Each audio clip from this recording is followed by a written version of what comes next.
हम प्रभु को प्राप्त करना चाहते हैं, हम अपनी गलतियों का बार बार पश्चाताप करते हैं और प्रभु से प्रार्थना करते हैं, ये निकल जाएगा। ध्यान रखना, इसकी दुर्गति नहीं होगी, ये निकल जाएगा। आजीवन लड़ता रहे तो भी निकल जाएगा।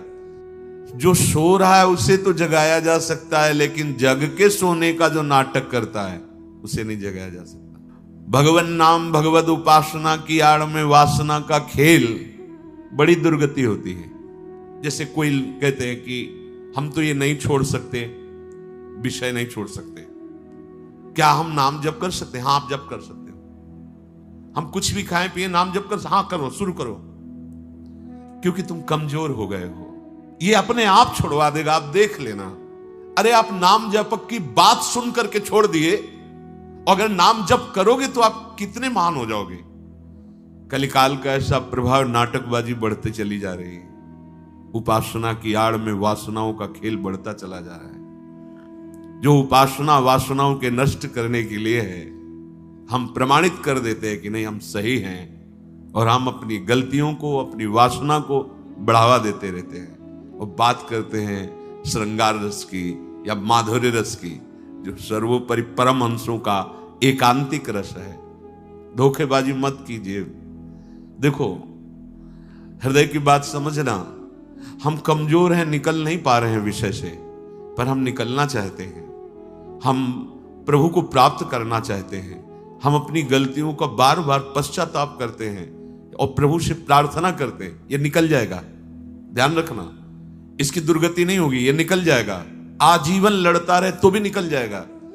लेकिन जो अपने को ज्ञानी मानकर, विद्वान मानकर, शास्त्र प्रमाणित बातें करके और फिर दुराचार परायण होता है, दुराचार को दुराचार ना मान करके, वो फिर बहुत दुर्गति को प्राप्त होता है, अशुभ गति को प्राप्त होता है। इसलिए प्रेम मार्ग में, भगवत मार्ग में बड़ी सावधानी की आवश्यकता है। अपने लोग इस बात को नहीं समझ पाते हैं, और जहां मंगलमयी गुरु निष्ठा की बात आती है कि सर्वस्व तन मन धन समर्पित कर दो, जहां मंगल में भगवान के नाम की बात आती है कि सर्व पाप विनाशक भगवान का नाम है, जहां मंगल में भगवान के मार्ग की बात आती है, कैसा भी दुराचारी क्यों न हो मेरी शरण में आए, हम इनका दुरुपयोग कर लेते हैं, इन बातों का दुरुपयोग कर देते हैं। भगवान ये हमें चांस दे रहे हैं कि तुमसे गलती हो गई है, तुम अपनी गलती को स्वीकार करो, मेरी शरण में आ जाओ, क्षिप्रम भवति धर्मात्मा, मैं बड़े शीघ्र तुम्हें महात्मा बना दूंगा, धर्मात्मा बना। ये एक अलग मार्ग है, समझना। हम कमजोर हैं, हम विषयों पर विजय प्राप्त नहीं कर पा रहे, पर हम अपनी गलती मानते हैं, हम उससे निकलना चाहते हैं, हम व्यथित हैं, हम आश्रय गुरुदेव का, भगवान का, नाम का, धाम का लेकर इन विषयों पर विजय प्राप्त करना चाहते हैं, प्रियालाल की सेवा योग्य बनना चाहते हैं, निकल जाएगा।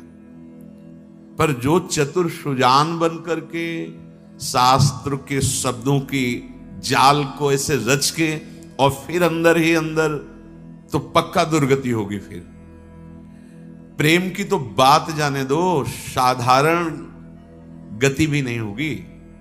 यहां जो बहुत शास्त्रों के शब्दों को अपने वासना के प्रयोग में जो कर रहे हैं, बहुत होश में हो जाए, क्योंकि शास्त्र तो शास्त्र है ना।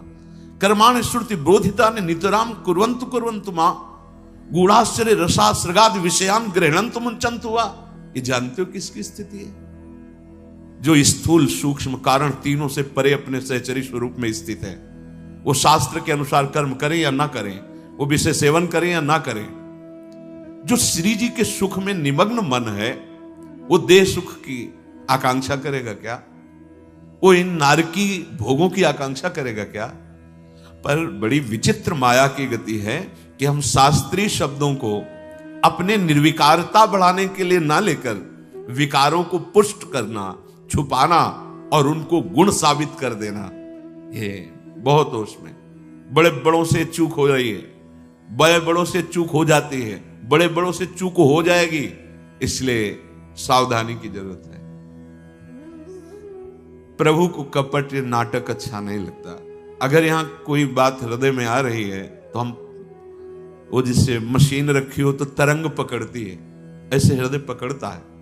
इस बात को आप जहां भी आवाज पहुंचे, जो भी जिस वेश में हो, जिस स्थान पे हो, जिस उपासना पे हो, इस बात को समझा जाए कि उपासना वासना को मिटाने के लिए है, वासना को पुष्ट करना, वासना को बढ़ावा देना और फिर शास्त्रीय शब्दों से प्रमाणित करना, ये बहुत हानि की बात है।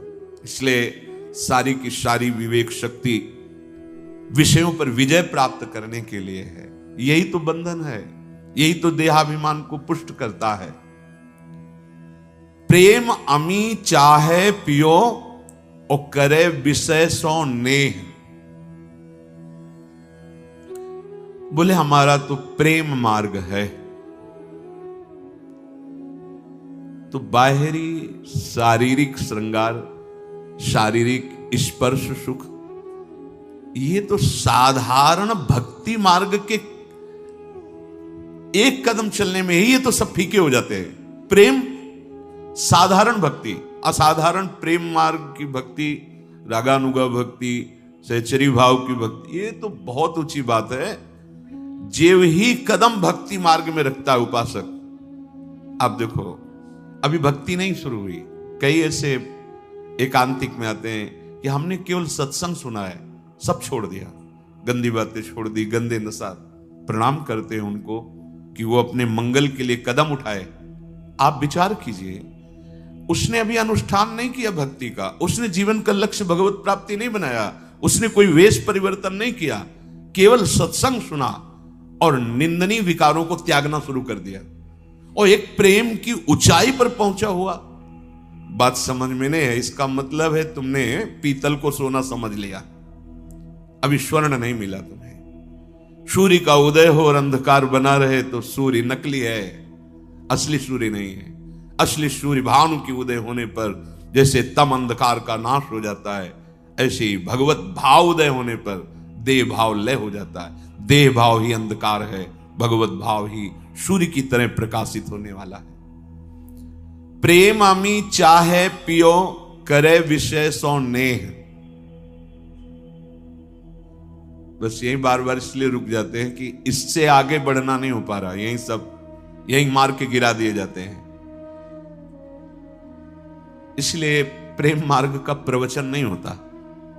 देखो श्री स्वामी श्री हरिदास जी महाराज, महाप्रभु हरिवंश चंद्र जी जो रस गान कर रहे हैं उसका प्रवचन नहीं कर सकते हम, क्योंकि वो देहातीत भाव स्थिति के महापुरुषों का चिंतनीय विषय है।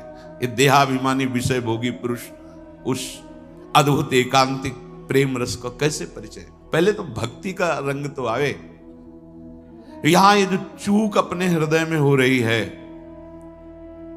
ये बड़ी बड़ी ऊंचाई तक होती है, क्योंकि हम ऊंचाई मानते हैं समाज, जितने करोड़ लोग जुड़ गए उतना बड़ा साम्राज्य।